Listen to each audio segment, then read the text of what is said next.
Agora um alerta, hein? O Brasil está ficando cada vez mais seco. Um levantamento mostrou que o país vem perdendo o volume de água acumulada na superfície.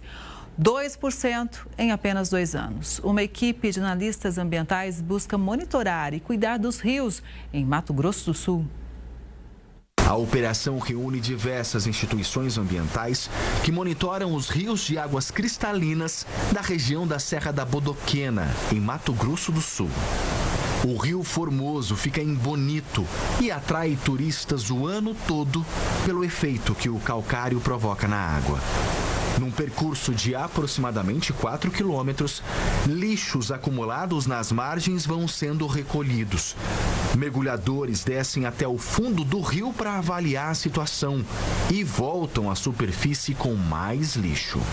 Os lixos que a gente encontra aqui, estamos encontrando nas margens do rio, reflete que a população ainda precisa, ter uma consciência maior de saber que as nossas ações repercutem e vêm afetar a natureza e prejudicar todo mundo, A pesca é proibida no leito do Rio Formoso, mas a ação criminosa ainda deixa rastros. Infelizmente, a gente encontra um rio cênico com toda a sua beleza singular, com toda a sua importância econômica para o município, cheio de lixo. Essa é uma área de transição entre Cerrado e Mata Atlântica. E boa parte dessa água aqui vai direto para o Pantanal, que inclusive é uma região que vem sofrendo muito com períodos de seca cada vez mais prolongados.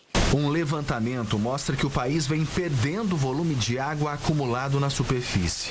Em 2 anos, a redução foi de 2%.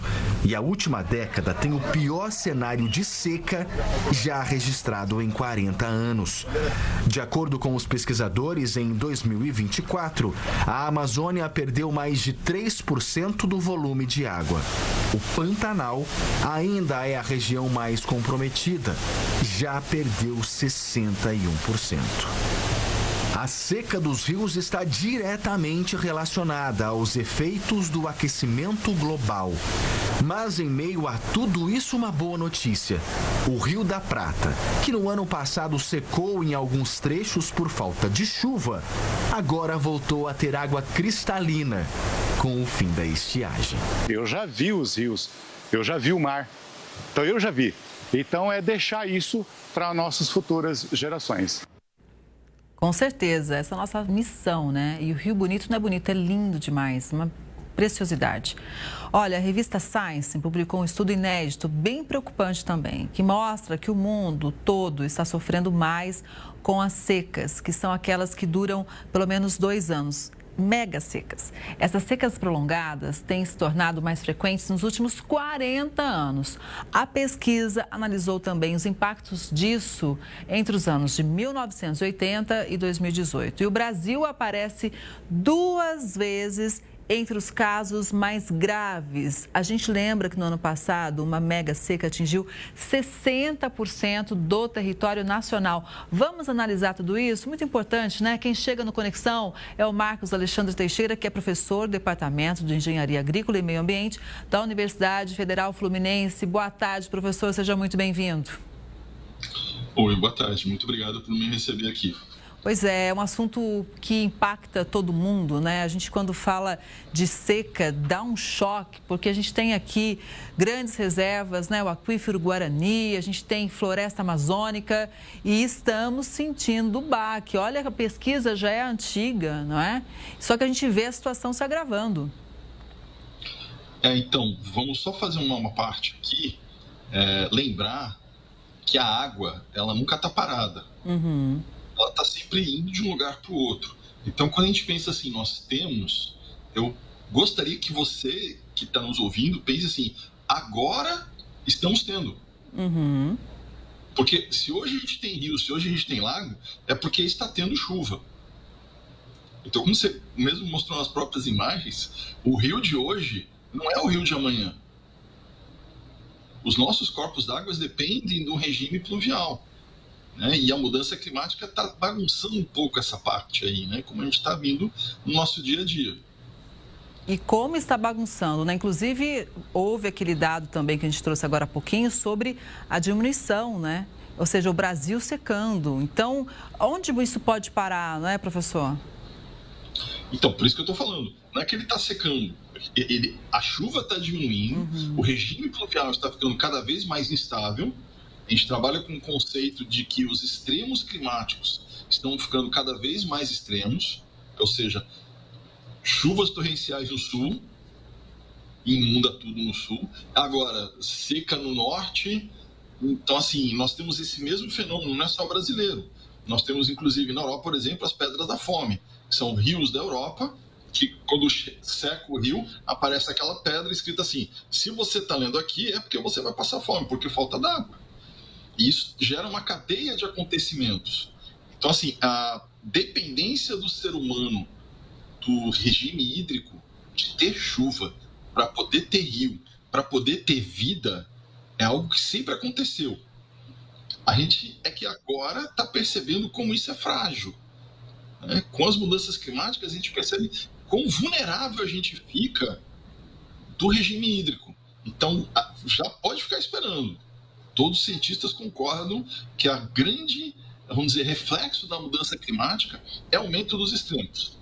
De repente chove mais do que você esperava e de repente chove menos do que você esperava. E esses extremos vão cada vez aumentar mais, infelizmente. A gente tem que começar a trabalhar agora na nossa resiliência climática. Pois é. É o termo que... E essa resiliência, a gente pode trabalhar como, né? Inclusive por parte dos governantes. Cada região que vai ter a sua mudança de regime hídrico, né, por causa da sua pluviometria, pode trabalhar isso de formas diferentes. Então, por exemplo, no Nordeste, nós temos, para as pequenas propriedades, o uso de cisternas.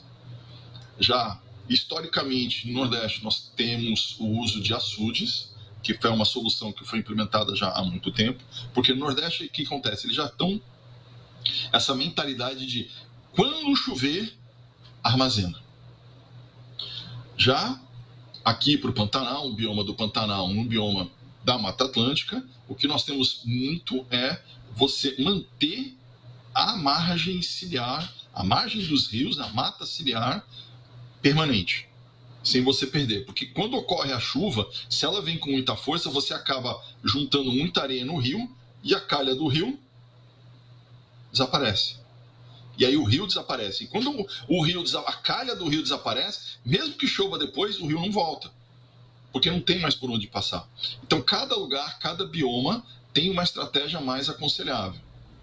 Perfeito? Sim, olha, e é muito importante a gente trazer essa concepção, esses conceitos, né? Porque realmente o Brasil é gigante, né? Cada região enfrenta uma realidade, é época de mudanças climáticas, então muito interessante a gente trazer esse olhar também. E tem uma notícia, eu gostaria muito da sua análise, professor, que é a seguinte: tem startups na Amazônia que estão focadas em desenvolver modelos de inovação sustentável. 2 dessas empresas em desenvolvimento foram até premiadas em um evento de preparação para a COP30 que acontece em novembro em Belém, no Pará. O foco de uma delas é a comercialização de produtos extraídos pelas comunidades tradicionais com a floresta em pé, como o açaí, por exemplo. Essas iniciativas podem ser um caminho para a solução dos problemas climáticos, ou seja, será que essas startups, essas inovações podem realmente dar uma verdadeira contribuição? Sim, nós devemos sempre lembrar que assim, a floresta é um recurso. Ela é um recurso que nem sempre tem um valor econômico. Ela tem um valor do ponto de vista ambiental, ela tem um valor do ponto de vista de biodiversidade, ela tem um valor, inclusive, cultural. Quando você tem uma iniciativa que consegue dar um valor econômico, parte da sociedade que não costuma ver valor nessa floresta começa a valorizar ela mais. E começa a valorizar ela mais de pé. Certo? Nós temos no bioma Amazônia muitos produtos que são muito importantes para a economia local. Quem aqui já foi no mercado ver o peso, sabe o peso que tem o extrativismo sustentável dos produtos da Amazônia. Nós aqui, fora do bioma Amazônia, vamos supor, acho que 10 anos atrás não tinha açaí, né? E hoje em dia tem açaí. E toda vez que você pegar um pote de açaí na tua vida, você tem que lembrar, isso saiu da Amazônia, lá de cima. É o único lugar no Brasil e no mundo que se produz açaí. Então, assim, essa é a importância de você gerar uma valorização econômica de um produto de floresta de pé. Perfeito?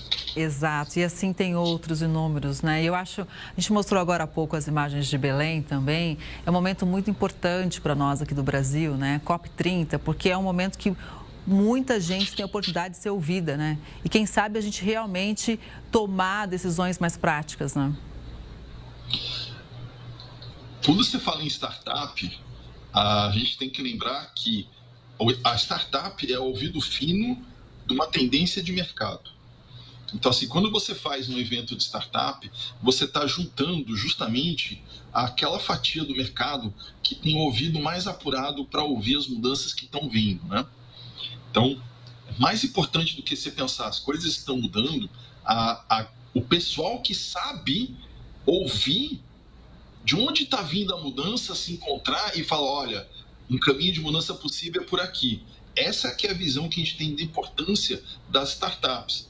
Vamos lembrar de algumas que já tem por aí? Por exemplo, iFood. Quantos anos tem a empresa iFood? Uber. Nossa Senhora, fresquinha no mercado, né? Então elas são todas startups que souberam identificar um nicho. Vamos supor que agora o sabonete de Copaíba é que vai bombar. Perfeito. Agora a gente precisa de uma empresa que consiga fazer a relação entre os produtores lá na Amazônia e nós no mercado. E fazer isso de uma forma sustentável. Perfeito? Então essa é a importância da gente ter startup no mercado. Elas são o nosso setor mais dinâmico da economia. E que podem sim fazer muita diferença também para o nosso meio ambiente. Professor, muito obrigada pela análise, foi super legal te ouvir. Uma boa tarde, até a próxima. Muito obrigado, até a próxima. Boa tarde a todos. Boa tarde, professor.